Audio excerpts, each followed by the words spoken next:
حضرت ابراہیم علیہ السلام کا سوال شک نہیں بلکہ تفصیلی یقین کی طلب تھی۔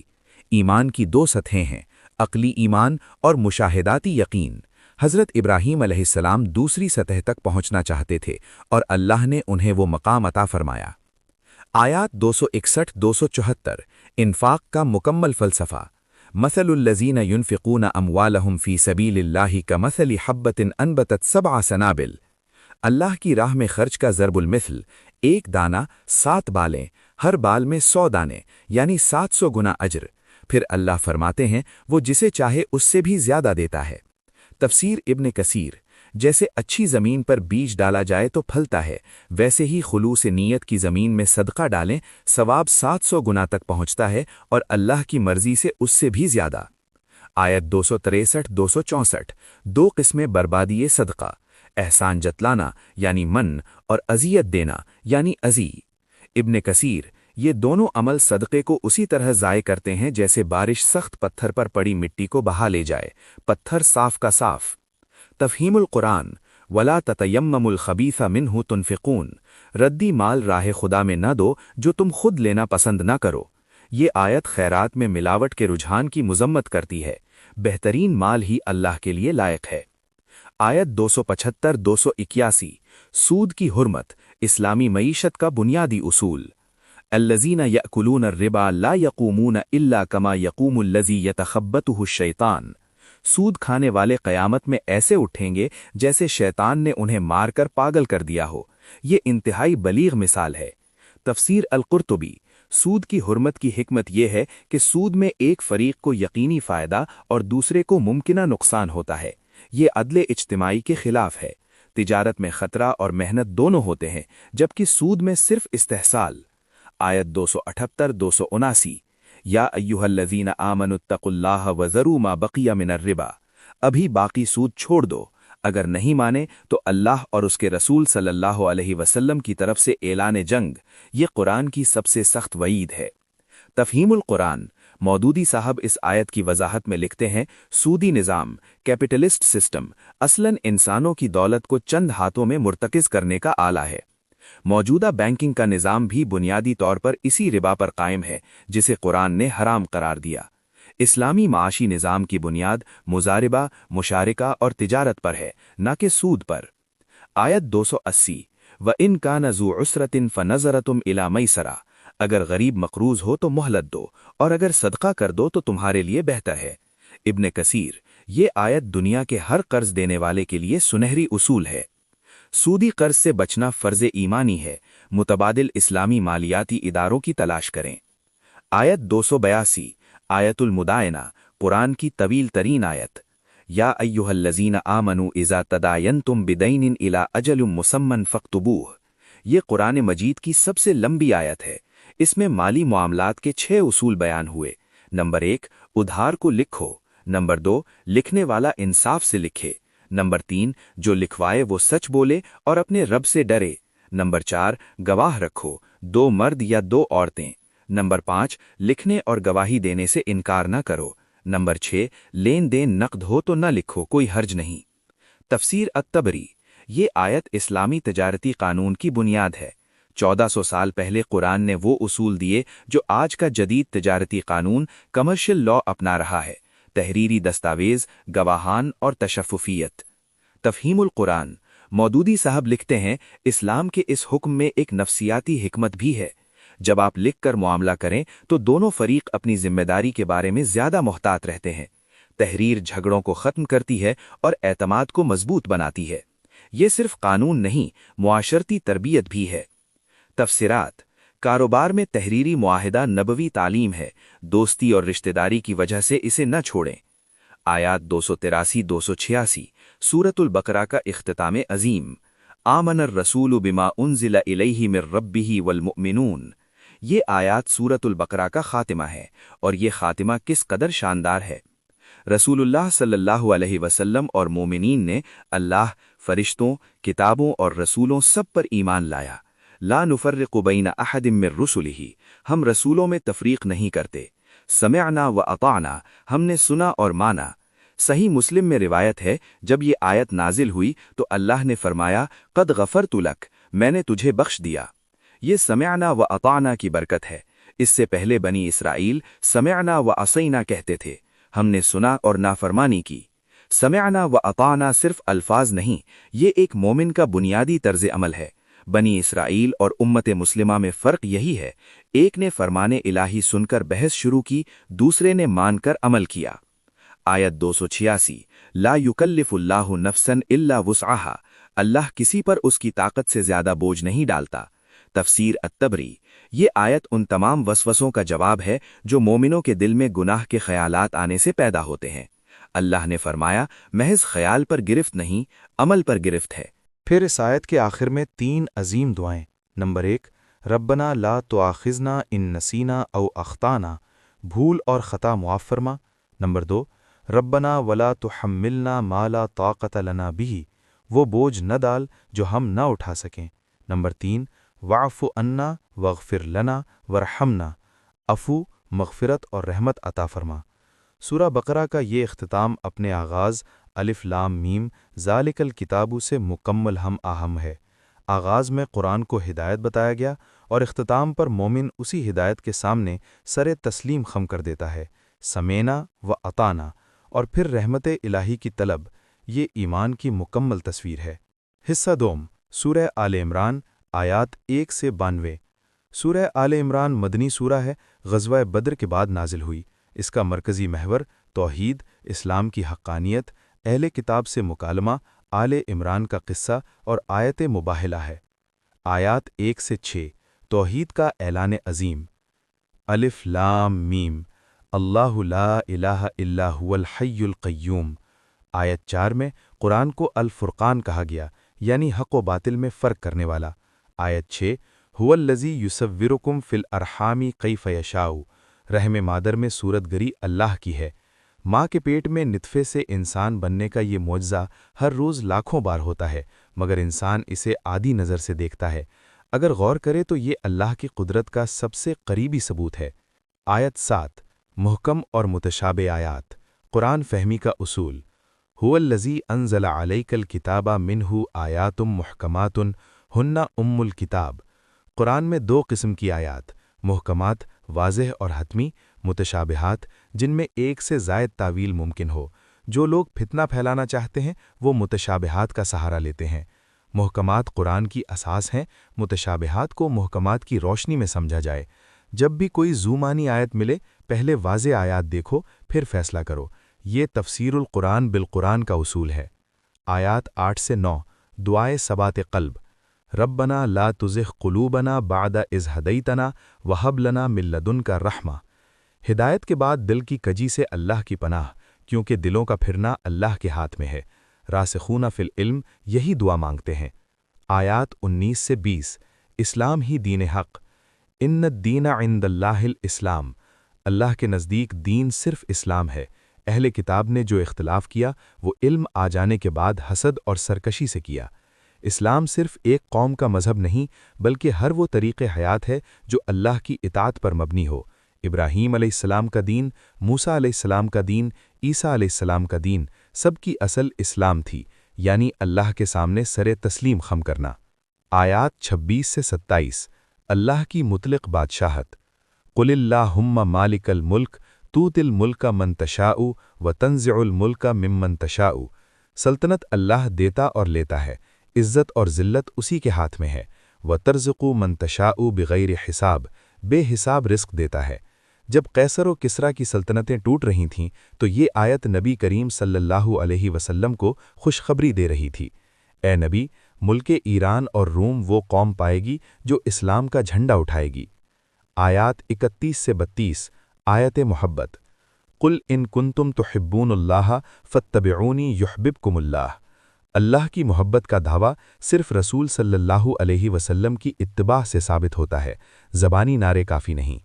مودودی صاحب اس آیت پر بہت اہم نقطہ اٹھاتے ہیں۔ یہ آیت ان صوفی نظریات کا بھی جواب ہے جو محبت الہی کا دعویٰ تو کریں مگر شریعت نبوی کو بوجھ سمجھیں۔ اللہ کی محبت کا راستہ صرف ایک ہے، اتباع نبی صلی اللہ علیہ وسلم۔ جو شریعت کو چھوڑ کر محبت الہی کا دعویٰ کرے وہ خود کو دھوکہ دے رہا ہے۔ پین سنت نبوی صلی اللہ علیہ وسلم کو اپنی روزمرہ زندگی میں لانا ہی اللہ کی محبت کا عملی ثبوت ہے۔ آیات 33 سے 57 آل عمران، مریم علیہ السلام اور عیسیٰ علیہ السلام۔ حضرت مریم علیہ السلام کی والدہ نے نظر مانی، بیٹی پیدا ہوئی تو کہا وَإِنِّي سَمَّيْتُهَا مریم، اسے مریم نام دیا اور اللہ کی پناہ میں دیا۔ حضرت زکریا علیہ السلام کفیل بنے۔ آیت 37 وَكَفَّلَهَا زکریا، ہر بار زکریا علیہ السلام کے پاس محراب میں روزی ملتی تھی۔ اَنَّىٰ لَكَ هَٰذَا، یہ کہاں سے آتا ہے؟ مریم نے کہا ہوا من عند اللہ، یہ اللہ کی طرف سے ہے۔ پھر زکریا علیہ السلام نے بڑھاپے میں اولاد مانگی، یحییٰ علیہ السلام کی بشارت ملی۔ آیت 39 اور پھر مریم علیہ السلام کو فرشتوں نے بشارت دی، عیسیٰ علیہ السلام باپ کے بغیر پیدا ہوں گے، کلمت اللہ ہوں گے، مسیح ہوں گے۔ عیسیٰ علیہ السلام کا معاملہ آدم علیہ السلام سے مختلف نہیں۔ آدم کو نہ باپ تھا نہ ماں تھی، عیسیٰ کو باپ نہ تھا، دونوں کو اللہ نے کن سے بنایا۔ عیسیٰ کا بنا باپ کے ہونا انہیں اللہ کا بیٹا نہیں بناتا۔ یہ استدلال قرآن کا سب سے مختصر اور قطعی جواب ہے عیسائی عقیدے کے خلاف۔ آیت 61 آیت مباہلہ مفصل تشریح فمن حاجک فیہ من بعد ما جاءک من العلم فقل تعالوا ندعو ابناءنا وابناءکم ونساءنا ونساءکم وانفسنا وانفسکم، آؤ ہم اپنے بیٹوں، عورتوں اور اپنے آپ کو بلائیں، تم بھی اپنوں کو بلاؤ، پھر مل کر بددعا کریں کہ جھوٹا ملعون ہو۔ مباہلے کا طریقہ فقل تعالوا ندعو ابناءنا وابناءکم ونساءنا ونساءکم وانفسنا وانفسکم، آؤ ہم اپنے بیٹوں، عورتوں اور اپنے آپ کو بلائیں، تم بھی اپنوں کو بلاؤ، پھر مل کر بددعا کریں کہ جھوٹا ملعون ہو۔ نبی کریم صلی اللہ علیہ وسلم مباہلے کے لیے کن کو لائے؟ یہ نہایت اہم واقعہ ہے۔ صحیح مسلم اور تفسیر ابن کثیر کے مطابق رسول اللہ صلی اللہ علیہ وسلم حضرت علی رضی اللہ عنہ کو نفسنا یعنی اپنے آپ میں، حضرت فاطمہ رضی اللہ عنہا کو نساءنا یعنی اپنی عورتوں میں، اور حضرت حسن اور حسین رضی اللہ عنہما کو ابناءنا یعنی اپنے بیٹوں میں شامل کر کے لائے اور فرمایا اللہم ہؤلاء اہلی، اے اللہ یہ میرے اہل ہیں۔ نجران کے عیسائیوں کے سردار اسقف ابو حارثہ نے اپنے ساتھیوں سے کہا میں دیکھ رہا ہوں ایسے چہروں کو جو اللہ سے مانگیں کہ پہاڑ ہٹ جائے تو وہ ہٹ جائے، اور انہوں نے مباہلے سے انکار کر دیا اور جزیہ دینا قبول کیا۔ تفسیر ابن کثیر علماء کا اجماع ہے کہ جو بھی حق کو جانتے ہوئے اس سے منہ پھیر لے اس کا یہی انجام ہے، حجت تمام ہو جاتی ہے اور اللہ کا عذاب قریب آ جاتا ہے۔ تفہیم القرآن مودودی صاحب اس واقعے کی تاریخی اہمیت بیان کرتے ہوئے کہتے ہیں مباہلہ دراصل وہ آخری اور قطعی قرآنی طریقہ ہے جب عقلی دلائل سے کام نہ چلے، یہ اللہ کی عدالت میں مقدمہ پیش کرنا ہے۔ عیسائیوں کا انکار اس بات کا ثبوت تھا کہ وہ خود جانتے تھے ان کا موقف غلط ہے، ورنہ وہ مباہلے سے کیوں ڈرتے؟ آیات 64 سے 68 مشترکہ کلمہ دعوت توحید قل یا اہل الکتاب تعالوا الی کلمۃ سواء بیننا وبینکم، آؤ اس بات پر جمع ہوں جو مشترک ہے، صرف اللہ کی عبادت، اس کے ساتھ شرک نہیں، اور ایک دوسرے کو رب نہ بناؤ۔ اگر وہ نہ مانے تو کہو گواہ رہو کہ ہم مسلمان ہیں۔ یہ آیت بین المذاہب مکالمے کا قرآنی اصول ہے، پہلے مشترکات پر آؤ پھر اختلافات سمجھو۔ توحید وہ مشترکہ نقطہ ہے جو تینوں ابراہیمی مذاہب میں اصلاً موجود تھی، اگرچہ بعد میں عیسائیوں اور یہودیوں نے اسے بگاڑ دیا۔ آیات 81 سے 85 میثاق انبیاء اور نبوت محمدی وَإِذْ أَخَذَ اللَّهُ مِيثَاقَ النَّبِيِّينَ لَمَا آتَيْتُكُم مِّن كِتَابٍ وَحِكْمَةٍ، اللہ نے تمام انبیاء سے عہد لیا کہ جب وہ رسول آئے جو ان کی کتابوں کی تصدیق کرے تو اس پر ایمان لانا اور اس کی مدد کرنا۔ مودودی صاحب اس آیت کو نبی کریم صلی اللہ علیہ وسلم کی نبوت کا سب سے بڑا قرآنی ثبوت قرار دیتے ہیں۔ تورات اور انجیل میں نبی آخر الزمان کی بشارت موجود تھی۔ یہی وجہ ہے کہ بہت سے یہودی اور عیسائی علماء آپ صلی اللہ علیہ وسلم کو پہچانتے تھے جیسے اپنے بچوں کو پہچانتے ہیں۔ البقرہ 146 3 ہمارا دین ایک مسلسل الہی منصوبے کا حصہ ہے، نہ کوئی نئی چیز بلکہ وہی پیغام جو آدم علیہ السلام سے شروع ہوا۔ RZTRGTI کی اختتامی خلاصہ اور دعا۔ آج کے لیکچر کے 5 بڑے سبق۔ اول توحید، آیت الکرسی سے آل عمران تک پورا تیسرا پارہ توحید کا ایک عظیم بیانیہ ہے، اللہ کو اس کی صفات کے ساتھ پہچانے۔ دوم انفاق، پسندیدہ مال دو بلا منت دو، یہی عبر کا اصل معیار ہے۔ سوم، سود سے بچاؤ۔ اللہ اور رسول صلی اللہ علیہ وسلم کی جنگ سے بچنے کے لیے سودی نظام سے نکلنا ضروری ہے۔ چہارم، نبوت محمدی۔ تمام انبیاء نے آپ صلی اللہ علیہ وسلم کی بشارت دی، اتباع نبی صلی اللہ علیہ وسلم ہی محبت الہی کا راستہ ہے۔ پانچواں، محکمات کو اساس بناؤ، سیاق و سباق میں سمجھو اور قرآن کو زندگی کا دستور بناؤ۔ قرآن کا یہ پارہ ہمیں بتاتا ہے کہ اگر ہم اللہ پر کامل یقین، رسول کی اطاعت اور اجتماعی نظم کو قائم رکھیں تو دنیا کی کوئی طاقت ہمیں شکست نہیں دے سکتی۔ اللہ تعالی ہمیں تیسرے پارے کے پیغام کو سمجھنے اور اس پر عمل کرنے کی توفیق عطا فرمائے۔ آمین۔